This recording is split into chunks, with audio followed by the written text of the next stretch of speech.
విక్రమ్ గారు మీరు రిజైన్ లెటర్లో కానీ ఇప్పుడు కానీ ఒక చాలా పెద్ద పదాన్ని వాడారు, అంటరానితనం అని. అంటే అంటరాని వాడిగా చూస్తున్నారనే ఒక పెద్ద పదం వాడారు. అంతలా వాడడానికి గల కారణం ఏంటి అసలు? ఇప్పుడు ఎట్లుంటుందంటే మీకు బాధ్యత ఇస్తారు, మీతో పని చేయించుకుంటారు, అంతే. హార్డ్ వర్క్ ఏం లేదు. పదవులు వచ్చేసరికి ఇంకేదన్నా పొజిషన్ వచ్చేసరికి మీరు గుర్తురారు. ఓన్లీ మీరు ఇక్కడికి వాడతారా, మీ పని అయిపోయింది, ఇంకోరు నెక్స్ట్ ఓవర్, అది మాత్రమే జరుగుతుంది పార్టీకి. అందుకే కార్యకర్తల పార్టీ అంటారు ఎందుకు బీజేపీని అనేది నాకు ఈరోజు అర్థమైంది. కార్యకర్తలను వాడుకోవడంలో ఎక్స్పర్ట్ అయిన పార్టీ బీజేపీ పార్టీ. బీజేపీ పార్టీని పూర్తిగా అనడం న్యాయం కాదనుకుంటా. తెలంగాణ బీజేపీ పార్టీలో ఉన్న కొంతమంది నాయకులు కార్యకర్తలను వాడుకోవడంలో ఎక్స్పర్ట్, వాళ్ళకు అన్యాయం చేయడంలో ఎక్స్పర్ట్.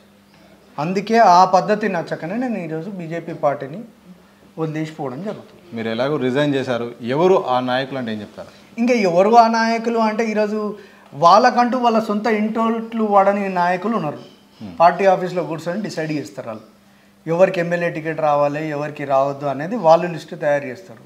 ఏ ప్రోగ్రాం ఎక్కడ పోవాలి, ఏ ప్రోగ్రాంలో ఎవరు స్టేజ్ పైన ఉండాలనేది వాళ్ళు డిసైడ్ చేస్తారు.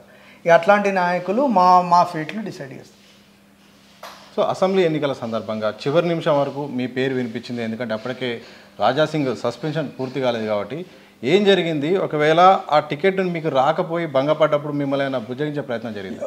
ఆ రోజు నుంచి ఈ రోజు వరకు కూడా నాకు ఎవరు కాల్ చేయలేదు, ఎవరు మాట్లాడింది లేదు, ఎవరు ఫోన్ చేసి అరే ఇది చేయండి మేము ఉన్నాము అని చెప్పిన వాళ్ళు లేరు.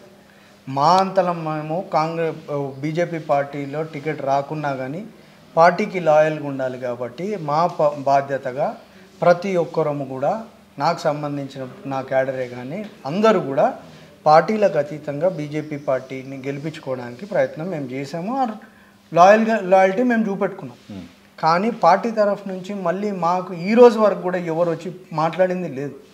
మా అంతలు మేమే ఫోన్లు చేసుకోవాలి, ఎక్కడున్నారు అని అడగాలి, ఏం చేయాలి అని అడగాలి, పని కూడా మేమే అడగాలి. అలాంటి పరిస్థితి ఉంది పార్టీలో. పని మీరు ఇయ్యరు, మాకు మేమే అడగాలి. కానీ రాష్ట్ర అధ్యక్షుడు కేంద్ర మంత్రి మీ దగ్గరికి వచ్చి అంటే బుజ్జగించే ప్రయత్నం చేశారు, మీరు అసంతృప్తిగా ఉన్న వార్తలు వచ్చాయి.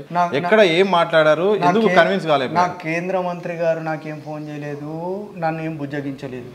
నా అంతలో నేను కేంద్ర మంత్రి గారి దగ్గరికి పోయి నా డెసిషన్ చెప్పడం జరిగింది. ఆయన ఆపడానికి కూడా ప్రయత్నించడం జరగలేదు. సో అలాంటప్పుడు నేను అలా రెస్పెక్ట్ అంటే ఏది ఇంపార్టెంట్ కాదు. మా అవసరం మీకు లేదు అని అనుకున్నప్పుడు అలాంటప్పుడు మేము కూడా అలాంటి పార్టీలో ఉండడం కూడా వేస్ట్ అని అనుకుంటాం. మర్యాద కంటే ఏది ఇంపార్టెంట్ కాదు, పదవులు కాదు, పార్టీ కాదు, ఏది కాదు. మా నాన్నకంటూ ఒక పేరుంది, ఆ పేరుని కూడా మీరు మర్యాద ఇవ్వకుండా, మేము కష్టపడ్డ 3.5 సంవత్సరాలకు ఒక వాల్యూ లేకుండా మీరు అంత చిన్న చూపు చూస్తా అంటే అది కరెక్ట్ కాదు.